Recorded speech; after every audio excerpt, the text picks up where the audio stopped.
Assalamualaikum warahmatullahi wabarakatuh. Baik, di sini saya selaku moderator izin memperkenalkan diri. Di sini kami dari kelompok 7 akan mempresentasikan hasil dari kerja kelompok kami, yaitu tugas dengan judul Mobil Marketing. Yang akan disampaikan presenter pertama yaitu saya sendiri, Yulia Lestari, dan presenter kedua yaitu Yuhana Cayanti, dan presenter ketiga yaitu Rizka Putri Ramadhani. Baik, saya mulai. Yang pertama itu ada definisi mobil marketing. Jadi di sini kita bahas dulu pengertian mobil marketing ya. Mobil marketing itu sebenarnya cara promosinya itu yang pakai HP.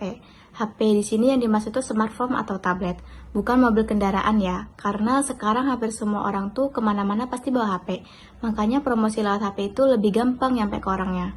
Promosi yang dimaksud itu bisa macam-macam, bisa kayak informasi produk, diskon, layanan. Cara nyampainya juga tuh lewat hal-hal yang sering kita pakai sehari-hari, kayak SMS, aplikasi, notifikasi, iklan di HP, sama sosial media. Kenapa mobil marketing itu dibilang cepat dan personal? Karena iklannya itu langsung muncul di HP kita masing-masing. Jadi rasanya tuh lebih langsung ke orangnya, nggak umum kayak iklan di TV atau spanduk. Kalau dianalogikan ya, mobil marketing itu kayak kita dikirimin pesan langsung ke HP, jadi brandnya itu nggak nunggu orang datang, tapi mereka yang nyamperin kita lewat HP. Makanya sekarang banyak bisnis lebih fokus promosinya itu lewat HP, karena orang lebih sering buka HP dibanding media lain. Selanjutnya itu ada pengembangan mobil marketing. Setelah tahu pengertiannya, sekarang kita bahas gimana mobil marketing itu berkembang dari waktu ke waktu. Awalnya sekitar tahun 2000-an, mobil marketing itu masih simple banget. Waktu itu HP belum secanggih sekarang. Jadi promosinya itu kebanyakan cuma lewat SMS sama iklan singkat. Tapi walaupun sederhana, itu cukup bagus karena orang hampir pasti baca SMS. Terus lanjut masuk ke sekitar tahun 2007, muncul lagi smartphone. Nah, ini nih mulai ngubah kebiasaan orang. HP nggak cuma buat nelpon atau SMS, tapi juga bisa buat internetan. Dari sini cara promosinya juga ikut berubah. Lanjut ke tahun 2008, waktu App Store dan Google Play itu mulai ada. Di sini mobil marketing makin berkembang karena perusahaannya tuh mulai bikin aplikasi sendiri dan pakai push notification. Ini buat ngasih promo atau info ke pengguna. Masuk ke awal tahun 2010-an, pengguna smartphone itu semakin banyak dan hampir semua orang pakai HP setiap harinya. Akhirnya mobil marketing itu jadi salah satu strategi promosi utama yang dipakai banyak bisnis sampai sekarang. Jadi bisa dibilang ya, mobil marketing itu berkembang barengan sama perkembangan HP. Makin canggih HP-nya, makin banyak juga promo yang bisa dipakai. Lalu ada aplikasi dan media yang digunakan untuk mobil marketing. Kalau tadi kita udah bahas pengertian dan perkembangannya, sekarang kita masuk ke media apa aja sih yang dipakai di mobil marketing. Yang pertama itu ada SMS. Walaupun sekarang kelihatannya gak jadul, SMS tuh masih sering dipakai ya buat kirim promo, kode voucher, atau pengingat.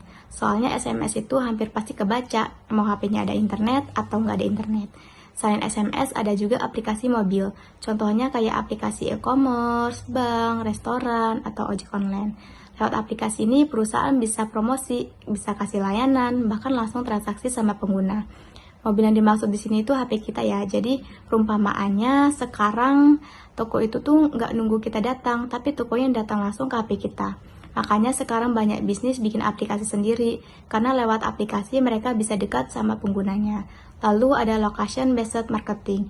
Ini tuh promosi yang muncul berdasarkan lokasi kita. Jadi HP kita itu tahu kita lagi ada di mana.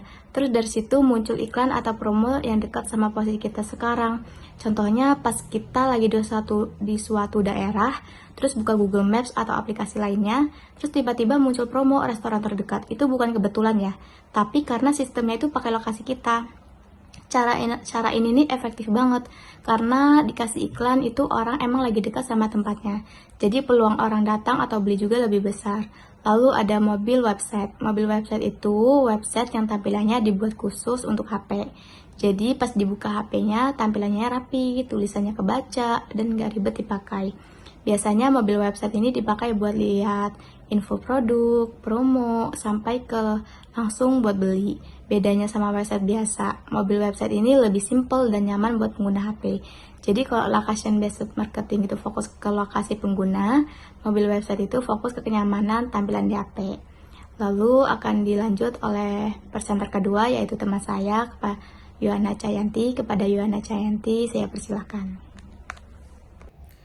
Selanjutnya ada nomor 5, yaitu mobile advertising atau mobile ads.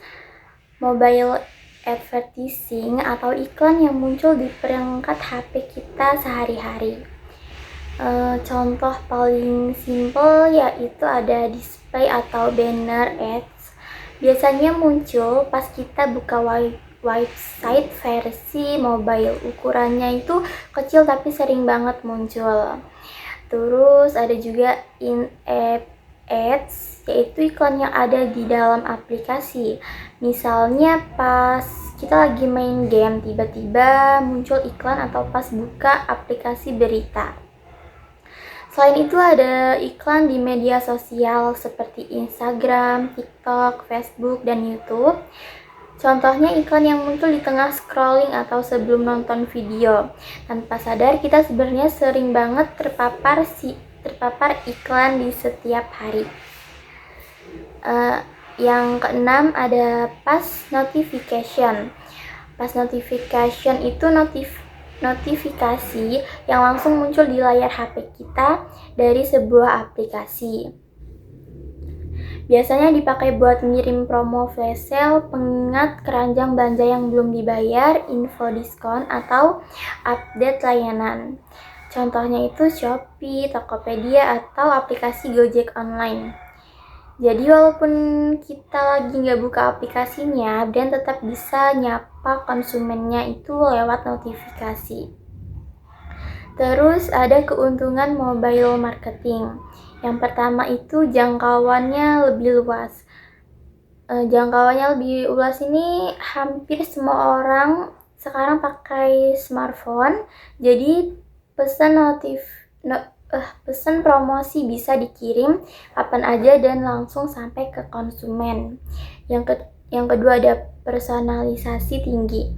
Mobile marketing juga punya personalisasi yang tinggi. Iklan bisa disesuaikan dengan minat, lokasi, dan kebiasaan penggunanya. Makanya kadang kita ngerasa kok iklannya ini relate banget ya sama kita. Itu karena sistemnya memang ngikutin perilaku kita dan ini bikin peluang pembelian jadi lebih besar. Terus yang ketiga ada interaktif dan meningkatkan engagement. Lewat aplikasi, pas notification dan media sosial, konsumen bisa langsung berinteraksi sama brand. Misalnya like, comment, share, klik link, atau langsung check out. Jadi komunikasinya dua arah, bukan cuma satu arah, kayak iklan konvensional. Yang keempat itu biaya relatif lebih murah. Dibandingkan iklan TV, billboard, atau media cetak, mobile marketing itu lebih hemat biaya, tapi dampaknya itu tetap aktif ya, tetap efektif.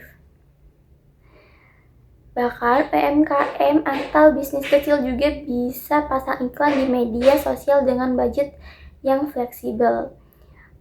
5. Mudah diukur dan dianalisis. Mobile marketing itu mudah banget diukur.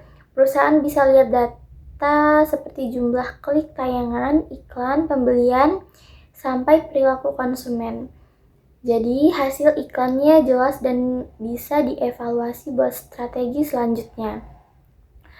Terus yang terakhir ada nomor 6 yaitu akses selalu dekat dengan konsumen.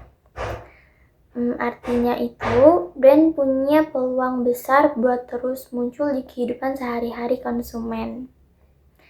Mau pagi, siang, atau malam, selama HP dipegang, promosi bisa langsung sampai. Saya presenter 3 ingin menjelaskan tentang tantangan dalam mobile marketing.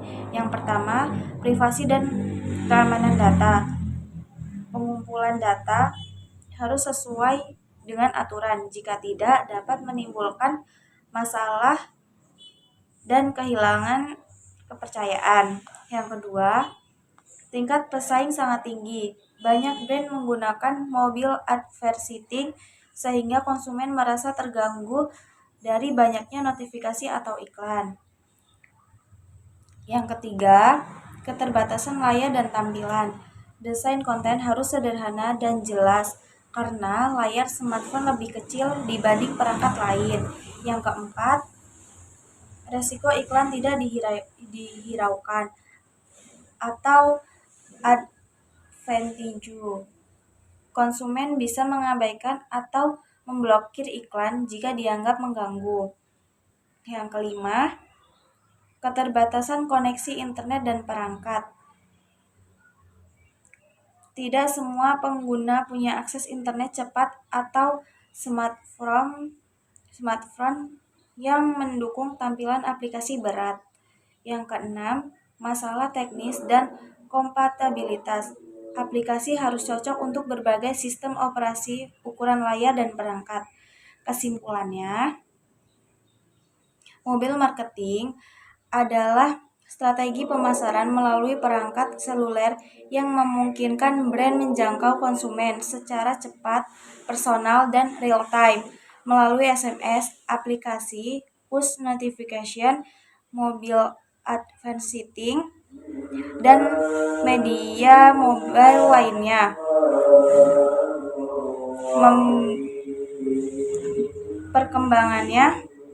Perkembangannya semakin pesat sejak hadirnya smartphone, membuat mobile marketing efektif untuk meningkatkan interaksi dan konversi, meskipun tetap menghadapi tantangan seperti privasi data, pesaing tinggi, dan keterbatasan layar.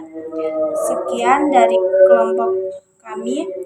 Kami akhiri. Wassalamualaikum warahmatullahi wabarakatuh.